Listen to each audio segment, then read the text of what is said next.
Fait combien de temps aux ans la carte Mboka Afrique du Sud mon Mboka? Tenga umeli na besi 19 to umeli ana Mboka dans tout ça ba koko Mboka. Si quoi situation il y a proposition de changement de constitution na politique à Congo, boyo zali pour changement ou bien révision po et kaboli ba congolais mbutu mbutu ezali misuba lobi ba changer, misuba lobi ba changer te bon position nous ani na attaque congolais na musika par rapport à la situation politique pe constitution Mboka na. Bon à vrai dire si ko ngaba bezaka président faut changer la constitution Mboka pour changer po yango neza masolo. Faut so ba changer ngo temboka ko beba lisusu mabe donc faut ba changer la constitution donc lo kango na ozolo bani na ba opposant foyulu se sanga ba misu bazolo ba keno ba toucher ku tuté pona bango balobi faut fatika longwa atika constitution ninga kutaki yango olo bana bango ni bon batu baliaki mongo de ba koka ki turo mutolia mongo te tolia biso tu o de ba liaki da ekoki donc turo yaya eza mwana mboka peuple faut balia to kabola na bi ba jona de le kaki donc batina ba changer makambu biloka sikeya bana mboka na ba nafa chitoli assemblée ya le to kaboli mapa siko ba jona ba pe mananu to changer makambu bandeko na biso ya Goma Bukavu olobeli bango te par rapport à la situation ya bitumba tozana mona ki bango bazo sepela pour la coupe du monde et la que oui donc makambe ke nango bien donc bazo sepela pour la mboka ekena 16e de finale de l'axe total d'abord la image dans ezo l'axe dans fatika ka fa bundisa trop azwa bamboka na nyonso ezonga mikanda ba masa misu baza mikanda te misu baza mikanda donc ezaka misiki mboka oyo bali ko pesa biso mikanda te.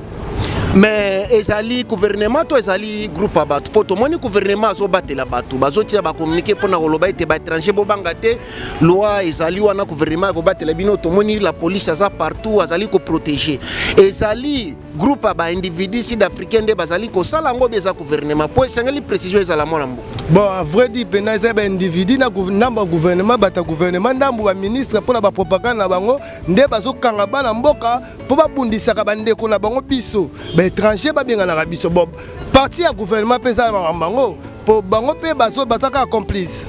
bozozonga ou bien bozozonga te à vrai dire benanga za place okete to za na Cape Town ponga za na wume de fort donc vina ngaza ko to donc to sala kawa ta to sala kawa na tika musala kuna ya Congo na buloti na minute na luka mo un donc eza pasi pona zonga sikoyo on comprend fachi beto so abongisi mboka ne mboka zo bonga ne to zo kozonga na minute oyo donc ata ba mati ba kiti to za kara awa donc pona so yi ba changer constitution mboka ebongi et puis ozongi na kati ya Congo vraiment pour toi bato mayele pe awa bani yo bikaka donc to lo ba anglais to lo ba français donc te ma mebele donc tout ça le logo mo ça la peine na Congo mais va changer la constitution.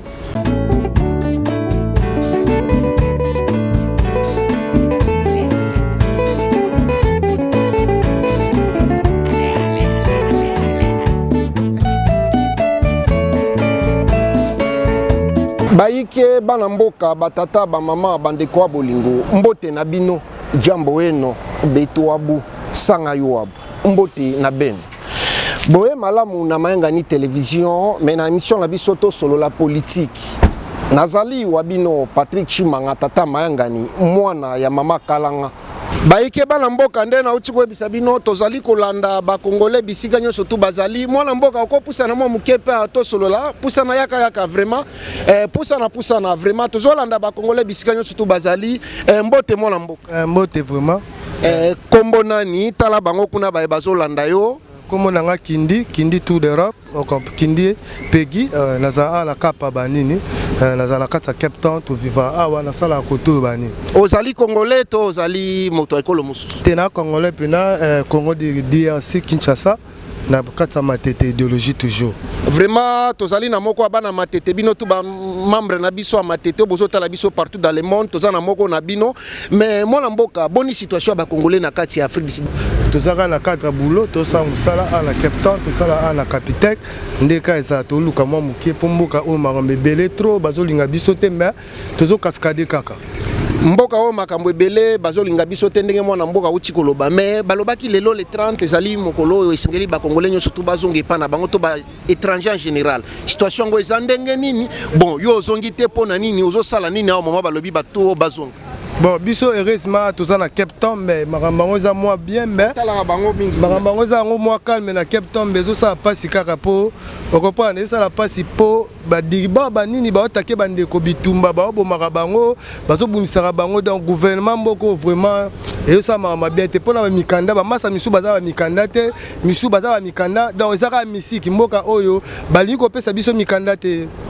Mais ezali gouvernement to ezali groupe abatu poto moni gouvernement azo batela batu bazo tia ba communiquer pona koloba ete ba étranger bo bangate loi ezali wana gouvernement ko batela bino to moni la police aza partout azali ko protéger ezali groupe aba individu sud-africain de bazali ko sala ngo beza gouvernement po esengeli précision ezala mona mbo. Bon à vrai dire pena ezaba individu na gouvernement bata gouvernement ndambu ba ministre pona ba propagande na bango nde bazo kanga bana mboka po ba bundisa ka bande ko na bango biso ba étranger ba benga na biso bon parti ya gouvernement pesa na bango po bango pe bazo basaka complice sikoyo bozozonga ou bien bozozonga te. Bon à vrai dire penanga za place okete to za na Cape Town ponga za na wume de affaire donc vinanga za koto donc to sala kawa taka to sala kawa na tika musala kuna Kongo na buloti na minito na luka moi un donc eza pasi pona zonga sikoyo on comprend fachi beto so abongi simboka ne boka zo bonga ne to zo kozonga na miniti oyo donc ata ba mati ba kiti to za kara awa mais chez meza pona bandeko na biso ne ya diriban kuna vraiment eza vela bitumba pona bango mais c'est vraiment menzambe ka ça la grâce pour les traditions pe baloba lelo mamango ko sila nde to zo zela na poko nde to koyeba total événement ni nekoleka bandeko basio basana dirba nini ezolekela bango nini ezolekela na ko zo beta c'était bandeko wa dirba nini elekeli bango po bango bazolala te ya balanda bango libanda ba obundisa bango vraiment eza bien te bazolanda bango na banda kuna bango bazo attaquer bango pa bazuluana donc bazolala ku premier libanda chaque jour balala libanda pona ba okima kaka ba désordre ya bana mboka donc eza pena dangereux donc pona bango mais nzamba osali kampo na bango même sur lelo to kotala kana na internet ne to message kotala to yeba makambo ndenge le kaka. Ça fait combien de temps aux ana kati ya mboka Afrique du Sud mona mboka tenga umeli na besi ya 19 to umeli ana mboka donc to za bakoko mboka. Vraiment merci mingi pona opesa biso opportunité baike bana mboka na banzi bolandi ndenge moko ya baike bana mboka ba congolais auti ko manyolela bino tozo kende bisika tu ba congolais bazali pona osola na bango tango mosusu maeba ko ebisa bino ezali ya solo to eza solo te merci mini mwana mboka mwali lobato mwa mbote na baike bazotala yo lobi osa mwana matete me bana matete bazolanda yo bana kini to kozonga kaka mais pour le moment tozo luka kaka ya to la chouette. Bon, ça c'est ça, moi RN Kokota, bon, si on a roti quand c'est côté, idéologie. Mais bonne fête, le 30 juin, dans le jour toujours indépendant, vraiment Congo, toujours qu'il y a une Coupe du Monde, bon, ça va, maramouter les calango bien. Mais Bandeko Nabiso à Goma, Bukavu, Lobeli Bangote, par rapport à la situation à Bitumba, tout ça. Mon ami Bango, Bazo c'est pour la Coupe du Monde, et là, ça que oui, dans Marambe Kenango bien, dans Bazo c'est pour la Mboka et Kena.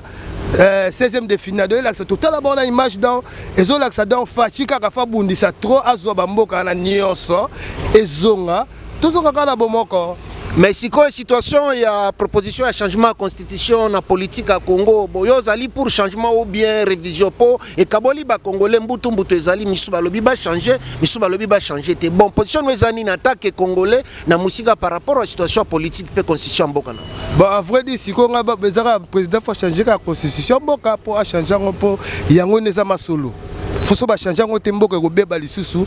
mabe donc faut ba changer la constitution donc eloko ngo wana donc pour na so yi ba changer constitution mboka ebongi et puis ozongi na kati ya Congo vraiment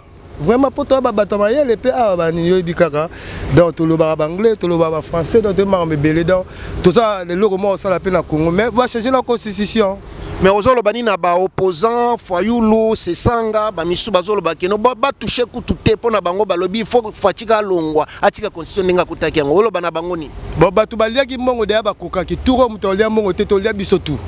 o de ba liaki da ekoki donc turo ya eza mwana mboka peuple pe faut balia to kabola na bi ba joana de le kaki donc batina ba changer makambu biloka sikeya bana mboka na ba na fachi tolia ensemble ya le to kabol mapa parce ba joana ba pe mananu to changer makambu. Merci mingi baike bana mboka toujours na idéologie ko solo na ba congolais Afrique du Sud précisément na Mada City Cape Town.